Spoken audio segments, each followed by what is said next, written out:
Hello students and friends, my self doctor Abhishek Maheshwari. First video में हमने discuss किया था about the bond and debentures, उनके बेसिक्स, उनके फीचर्स। इस वीडियो में हम डिस्कस करेंगे the types of bonds and debentures. तो लेट्स स्टार्ट। तो they are different types of bond and debentures. They may be secured, unsecured, cumulative, non cumulative, redeemable, irredeemable, zero coupon, convertible, non convertible, registered, bearer, floating rate, callable, puttable, perpetual, tax free, junk, subordinated, masala. तो we will discuss one by one. तो number one, secured और unsecured debentures. Secured debentures देखिए उन debentures को कहा जाता है जो किसी कंपनी की एसेट्स के अगेंस्ट में इशू किए गए हैं। फॉर एग्जांपल, एक कंपनी के पास 500 करोड़ की लैंड थी, उसके अगेंस्ट में उन्होंने 200 करोड़ रुपीस के डिबेंचर्स इशू कर दिए।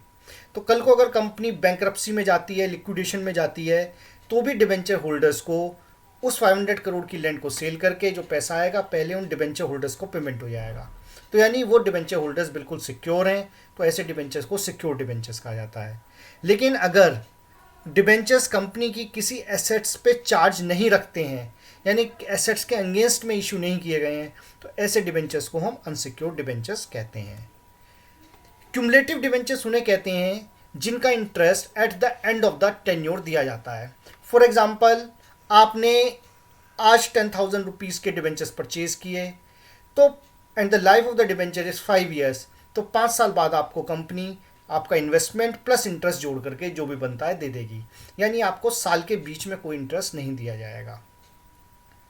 नॉन क्यूमुलेटिव वो होता है जिसके अंदर की इंटरेस्ट आपका इंटरेस्ट क्यूमुलेट नहीं होगा, आपको ईयरली या quarterly as per the policy of the agreement आपको इंटरेस्ट मिलता रहेगा। रिडीमेबल डिबेंचर्स उन्हें कहते हैं जिनकी एक स्पेसिफाइड लाइफ होती है। तो एक स्पेसिफाइड लाइफ के बाद में उनका पेमेंट हो जाता है या इंस्टॉलमेंट में पेमेंट हो जाता है। इरिडीमेबल डिबेंचर्स उन्हें कहते हैं जिसमें प्रिंसिपल पेमेंट का कंपनी कभी भी पेमेंट नहीं करती, कंपनी केवल इंटरेस्ट का पेमेंट करती है। प्रिंसिपल का पेमेंट अगर होगा तो कब होगा? सिर्फ at the time of liquidation of the company. Zero coupon या डीप डिस्काउंट बॉन्ड। देखिए, कूपन मैंने आपको बताया था रेट ऑफ इंटरेस्ट को कहते हैं, तो जीरो कूपन का मतलब हुआ ऐसा बॉन्ड, ऐसा डिबेंचर जिसके ऊपर कंपनी इंटरेस्ट नहीं दे रही है। तो bond that do not pay any coupon are called zero coupon bonds.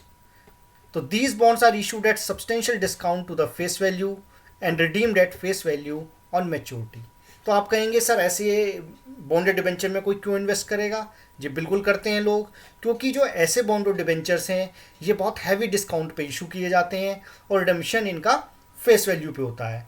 तो जो इशू प्राइस और फेस वैल्यू के बीच का जो डिफरेंस है वो इन्वेस्टर की इनकम हो गई। इसलिए क्योंकि ये बहुत हैवी डिस्काउंट पे इशू किए जाते हैं, इसलिए इनको डीप डिस्काउंट बॉन्ड भी कहा जाता है। जैसे फॉर एग्जांपल, आईडीबीआई ने इशू किए थे 1996 में 25 ईयर्स के बॉन्ड, जो इशू किए गए थे 5300 रुपीज़ में और जिनकी फेस वैल्यू थी 2 लाख रुपीज़। यानी आज आप 5300 रुपीज़ में बॉन्ड खरीदिए, 25 साल बाद आपको आईडीबीआई 2 लाख रुपए का पेमेंट करेगा। तो बहुत हैवी डिस्काउंट है, इसलिए इन्हें डीप डिस्काउंट बॉन्ड भी कहा जाता है। लेकिन इन 25 सालों में आईडीबीआई कोई इंटरेस्ट का पेमेंट नहीं करेगा। कन्वर्टेबल डिबेंचर्स उन्हें कहते हैं या कन्वर्टेबल बॉन्ड उन्हें कहते हैं जो कि फुल्ली या पार्टली इक्विटी शेयर्स में कन्वर्ट हो सकते हैं, जबकि नॉन कन्वर्टेबल उन्हें कहते हैं जो इक्विटी शेयर्स में कन्वर्ट नहीं हो सकते, जिनका कि after specified period of time सिर्फ पेमेंट किया जाता है। रजिस्टर्ड बॉन्ड या रजिस्टर्ड डिबेंचर्स उन्हें कहा जाता है जो कि कंपनी के रिकॉर्ड्स में रजिस्टर्ड होते हैं। अगर बॉन्ड होल्डर या डिबेंचर होल्डर उन्हें ट्रांसफ़र करना चाहता है तो उसके लिए ट्रांसफ़र डीड की ज़रूरत पड़ती है। लेकिन जो बियरर बॉन्ड्स हैं ये रजिस्टर्ड नहीं होते हैं, मात्र डिलीवरी से ही इनका ट्रांसफ़र माना जाता है। तो बियरर बॉन्ड्स को आप ये समझ लीजिए जैसे कि करेंसी नोट्स, कि जिसके पास भी 2000 रुपीज़ का नोट है वो उसको यूज़ कर सकता है, वो उसका बेनिफिट उठा सकता है। Floating rate bonds, generally bonds या डिबेंचर्स के ऊपर रेट ऑफ इंटरेस्ट फिक्स होता है, लेकिन कुछ बॉन्ड्स ऐसे भी होते हैं जिन पे रेट ऑफ इंटरेस्ट फिक्स नहीं होता, बल्कि उनका रेट ऑफ इंटरेस्ट किसी एक दूसरे बेंचमार्क रेट से लिंक्ड होता है। जैसे कि वो रेपो रेट हो सकती है, मिबोर हो सकता है, लिबोर हो सकता है या ट्रेजेबल। तो फॉर एग्जांपल बैंक रेट हो गया, तो कंपनी ने ये कहा कि भाई बैंक रेट प्लस 3% जोड़ के हम इन्वेस्टर को पेमेंट करेंगे। तो इससे क्या है कि अगर मार्केट में अगर आरबीआई बैंक रेट बढ़ाता है तो इन्वेस्टर का रेट ऑफ इंटरेस्ट की इनकम बढ़ जाएगी। अगर reserve bank of India bank rate को कम करता है तो कंपनी का जो इंटरेस्ट बर्डन है वो कम हो जाएगा। तो यानी जो भी मार्केट रेट चल रहा है उसी रेट के ऊपर कंपनी इंटरेस्ट पेमेंट ऑलमोस्ट करती रहेगी। Callable and putable bonds. तो call option is a right of the issuer company to call off और redeem its bond after a particular time period but before maturity. तो देखिए callable क्या होता है। Suppose एक बॉन्ड की लाइफ 10 ईयर्स है, तो कंपनी ने क्या किया, जब बॉन्ड इशू किए तो उसके साथ में कॉल ऑप्शन अटैच कर दिया कि भाई आफ्टर 5 ईयर्स अगर हम चाहें तो हम अपने बॉन्ड को कॉल ऑफ कर सकते हैं, यानी पहले भी रिडीम कर सकते हैं, आफ्टर 5 ईयर्स कभी भी कर सकते हैं। कंपनी ऐसा क्यों करती है और कब करेगी? सपोज जब कंपनी ने बॉन्ड मार्केट में इश्यू किए थे तब रेट ऑफ इंटरेस्ट था 12%। After 5 years rate of interest गिर के रह गए हैं 10%। तो कंपनी क्या कर सकती है कि अपने पुराने बॉन्ड्स जो हैं उन्हें रिडीम कर दे और 10% की एक नई सीरीज मार्केट में इशू कर दे। तो इससे कंपनी का क्या हुआ, इंटरेस्ट का बर्डन कम हो गया। इसके ऑपोजिट होता है एक पुट ऑप्शन। तो this is the right of the bond holder to ask for redemption after a particular time period but before maturity. तो पुट ऑप्शन में क्या होता है कि ये राइट हमने बॉन्ड होल्डर को दिया कि for example life of the bond is 10 years, लेकिन आफ्टर 5 ईयर्स अगर बॉन्ड होल्डर चाहे तो वो कंपनी से कह सकता है कि भाई मेरे को मेरा पैसा वापस दे दो, कि मेरे को अपना रिडीम कराना है बॉन्ड। अब इन्वेस्टर ऐसा कब करेगा, या तो उसको पैसे की ज़रूरत हो, उसकी पर्सनल इमरजेंसी हो, या मार्केट में रेट ऑफ इंटरेस्ट अगर बढ़ गए हैं तो इन्वेस्टर उसको रिडीम वहाँ से रिडीम करा करके उस पैसे को किसी दूसरी जगह हायर रेट ऑफ इंटरेस्ट में इन्वेस्ट कर देगा। परपेचुअल बॉन्ड्स उन बॉन्ड को कहते हैं जिनकी कोई मैच्योरिटी डेट नहीं होती। सिंपली कंपनी क्या करती है, इन पे एक इंटरेस्ट पेमेंट हमेशा देती रहती है।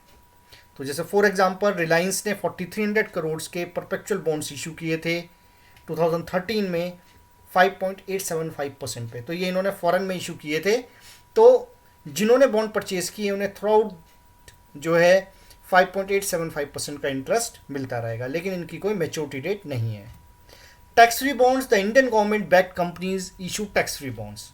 जैसा कि नाम से ही पता चल रहा है ये वो बॉन्ड है जिनका इंटरेस्ट टैक्स फ्री होता है। तो जनरली जो इंफ्रास्ट्रक्चर कंपनीज वगैरह होती हैं वो इसको ज़्यादा इशू करती हैं, लॉन्ग टर्म होते हैं, और इसका ज़्यादा फ़ायदा उन लोगों को ज़्यादा होता है जो कि हायर टैक्स ब्रैकेट में आते हैं, यानी जो 30% वाले जो टैक्स ब्रैकेट में आते हैं इनकम टैक्स के, तो वो इनमें ज़्यादा इन्वेस्ट करते हैं क्योंकि इनकी इनकम टैक्स फ्री है। Junk bonds are the bonds which have high default risk and high coupon rate. देखिए जंक बॉन्ड वो बॉन्ड हैं जो कि बिलो द इन्वेस्टमेंट ग्रेड आते हैं। हमारे यहाँ जो क्रेडिट रेटिंग होती है इंडिया में वो होती है AAA, AA, BBB, BBB, C और D। तो C और D कैटेगरी जो है वो इन्वेस्टेबल कैटेगरी नहीं कहलाई जाती। तो अगर कोई इन्वेस्टर C और D कैटेगरी के बॉन्ड में इन्वेस्ट कर रहा है तो ऐसे बॉन्ड्स को जंक बॉन्ड कहते हैं। और वो वहाँ क्यों इन्वेस्ट कर रहा है, वहाँ वो इंटरेस्ट वगैरह के लिए इन्वेस्ट नहीं कर रहा, वहाँ वो स्पेकुलेशन के लिए इन्वेस्ट कर रहा है, सट्टेबाजी के लिए कर रहा है। तो ऐसे बॉन्ड्स को हम स्पेकुलेटिव बॉन्ड्स भी कहते हैं। सबऑर्डिनेटेड डिबेंचर्स ये वो होते हैं कि कई बार कंपनी क्या करती है, जो डिबेंचर्स इशू करती है वो इस तरह से इशू करती है, first charge, second charge, third charge. तो इसका मतलब ये हुआ कि जब भी कंपनी का लिक्विडेशन होगा या पेमेंट किया जाएगा तो पहले फर्स्ट चार्ज वाले डिबेंचर्स को होगा, फिर सेकंड चार्ज को, फिर थर्ड चार्ज को। या इसका दूसरा नाम होता है सीनियर बॉन्ड या सबऑर्डिनेटेड बॉन्ड्स, कि भाई कंपनी ने कुछ एसेट्स के अगेंस्ट में डिबेंचर्स इशू किए हुए हैं, लेकिन कुछ बॉन्ड जो हैं सीनियर बॉन्ड हैं, कुछ सबऑर्डिनेटेड हैं। तो पहले हम सीनियर बॉन्ड्स का पेमेंट करेंगे और बाद में जो पैसा बचेगा उससे सबऑर्डिनेटेड डिबेंचर्स का पेमेंट होगा। And masala bond. तो masala bonds are bonds issued outside India but denominated in Indian currency that is rupee rather than the local currency in which the bond is issued. देखिए अभी तक क्या होता था कि अगर कोई इंडियन कंपनी सपोज यूएसए में बॉन्ड इशू करना चाहती थी तो उसको वो बॉन्ड वहाँ पर जाकर के डॉलर में इशू करना होता था, इंटरेस्ट पेमेंट भी डॉलर में करना होता था, और उसका रिडेम्पशन पे पेमेंट भी डॉलर में ही करना होता था।